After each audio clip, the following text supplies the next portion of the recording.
Indonesia, sebuah negara dengan begitu banyak kebudayaan yang beragam, menyimpan sejumlah cerita yang bertahan selama berabad-abad. Di balik kisah-kisah rakyat, tersembunyi legenda urban yang menggetarkan, kisah-kisah menyeramkan yang bukan hanya cerita sekadar untuk menghibur. Kisah-kisah itu ada untuk memperingatkan, untuk menjaga masyarakat tetap hati-hati, atau mungkin untuk memuaskan rasa ingin tahu kita akan sesuatu yang tidak bisa dijelaskan. Dan malam ini, kami akan membawa Anda masuk lebih dalam ke salah satu urban legend yang mungkin sudah biasa Anda dengar. Tetapi belakangan ini lebih sering hidup di bayangan kepercayaan masyarakat. Wewe Gombel. Bayangkan ini. Jam menunjukkan pukul 8 malam dan anak-anak bermain di lapangan terbuka dekat sudut desa. Suara tawa dan jeritan ceria memenuhi hawa malam. Namun, lama-kelamaan, malam mulai terasa lebih sunyi. Angin yang awalnya sepoi seakan tiba-tiba berhembus lebih dingin. Salah satu anak berhenti bermain, lalu menoleh ke arah hutan kecil di pinggir desa. "Hei, aku pikir aku melihat sesuatu di sana," katanya. Teman-temannya mendekat, penasaran. Dan bukan kali pertama cerita ini mulai terjalin. Ada sesuatu yang misterius menunggu di sanubari gelap malam itu. Wewe Gombel, sebuah nama yang mampu membuat bulu kuduk meremang hanya dengan sekali disebut. Dalam cerita rakyat Jawa, dia adalah makhluk yang diasosiasikan dengan anak-anak yang hilang. Tetapi, jauh melampaui predikat itu, siapa sebenarnya sosok di balik bayang-bayang mistis ini? Menurut legenda, Wewe Gombel adalah seorang wanita yang tidak bisa memiliki anak dalam hidupnya. Kisah mengatakan bahwa dia adalah korban dari pengkhianatan serta masyarakat yang terus menghakiminya karena tidak menjalankan peran tradisional sebagai seorang ibu. Pada akhirnya, rasa dendam dan kesedihan yang mendalam mengubahnya menjadi makhluk mistis.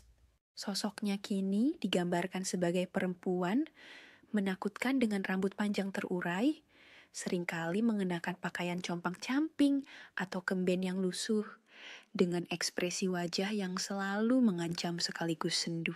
Namun, ada sesuatu yang membuat Wewe Gombel berbeda dari hantu-hantu urban lainnya. Wewe tidak menyebabkan kerugian langsung kepada anak-anak. Dalam beberapa versi legenda, dia malah dianggap sebagai pelindung. Ya, pelindung dari orang tua atau masyarakat yang menyia-nyiakan anak-anak mereka. Dia akan menculik anak-anak yang merasa tidak dicintai, diabaikan, atau bahkan diperlakukan dengan buruk oleh keluarga mereka. Membawa mereka ke tempat yang tidak bisa ditemukan selama anak-anak itu mendapatkan kasih sayang. Tetapi jangan salah, tempat perlindungan itu bukan tempat yang damai. Dalam cerita lain, tempat itu adalah dimensi penuh misteri, di mana anak-anak dibawa jauh dari kenyamanan dunia manusia. Mereka mungkin tidak merasa takut, tetapi ada sesuatu yang gelap di balik seluruh aspek ini. Wewe sendiri tidak pernah mengungkapkan niat sebenarnya. Apakah dia hati-hati menjaga anak-anak, atau ada sisi lebih kelam yang belum diketahui? Kisahnya pun berevolusi di berbagai penjuru Indonesia. Jika Anda mengunjungi daerah pedesaan di Jawa Tengah, banyak masyarakat yang percaya bahwa Wewe Gombel adalah bagian dari ritual peringatan malam, di mana tidak seharusnya seorang anak disuruh keluar rumah sendirian setelah gelap. Cerita ini sering digunakan sebagai alat untuk mendisiplinkan atau bahkan menakut-nakuti anak-anak. Jangan keluar malam-malam, Wewe Gombel bisa menculikmu kalau kamu tidak mau dengar. Begitu seringnya diucapkan. Pause. Namun, beberapa cerita memberikan perspektif berbeda. Seorang penulis lokal menceritakan pengalamannya yang menyeramkan saat kecil. Dia terpisah dari teman-teman saat bermain petak umpet dekat kawasan perbukitan penuh pepohonan beringin tua. Ketika para pencari menggunakan lampu senter untuk mencarinya, mereka menemukan dia tertidur lelap di bawah akar pohon besar. Wajahnya terlihat damai, meskipun ada sesuatu yang melingkar di dekat kaki anak itu. Jejak kaki besar yang berujung ke dalam kegelapan. Menariknya lagi, ada kebiasaan tertentu yang orang tua percaya bisa digunakan untuk memanggil dan mengusir wewe gombel. Dalam beberapa masyarakat, menyalakan dupa dan menempatkannya di dekat pintu rumah dianggap sebagai tanda perlindungan agar makhluk ini tidak menghampiri.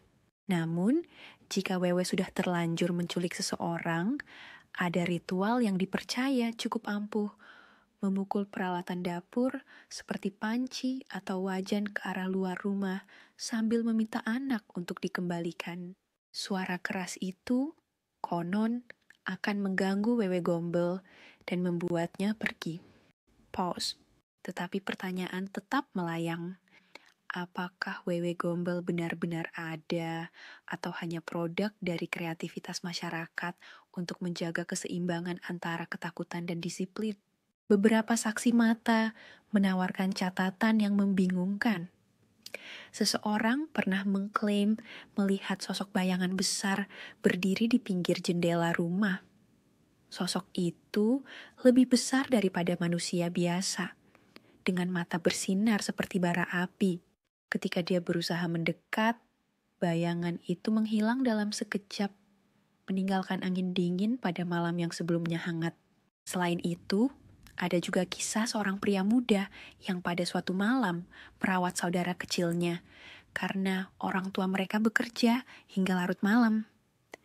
Dia melihat siluet seseorang di ujung jalan dekat rumah, dan setiap kali dia mencoba mengamatinya dari jendela, siluet itu tampaknya semakin mendekat. Khawatir, dia mengunci rumah dari dalam. Tetapi sebelum tengah malam, dia mendengar ketukan dari arah jendela belakang. Ketika dia terbangun dan berani melihat keluar, tidak ada apapun kecuali jejak kaki besar yang menuju ke arah hutan. Wewe Gombel adalah sosok yang lebih dari sekedar legenda atau cerita rakyat. Dia adalah representasi budaya sekaligus refleksi sejarah masyarakat. Kita hidup di dalam cerita setelahnya, di dunia di mana kita mencari penjelasan untuk segala sesuatu, tetapi masih tertarik pada hal-hal yang tidak bisa dijelaskan. Jadi, apakah Anda memiliki cerita kelam tentang wewe gombel yang pernah Anda dengar? Atau mungkin Anda pernah mendengar kisah langsung dari seseorang yang mengaku telah melihatnya? Tetaplah waspada ketika malam datang, dan ingatlah bahwa tidak semua sosok yang menyeramkan memiliki niat buruk. Namun, satu hal yang pasti, saat Anda berada di tempat gelap dan terisolasi, Anda akan mulai bertanya-tanya, apakah wewe gombel juga melihat Anda?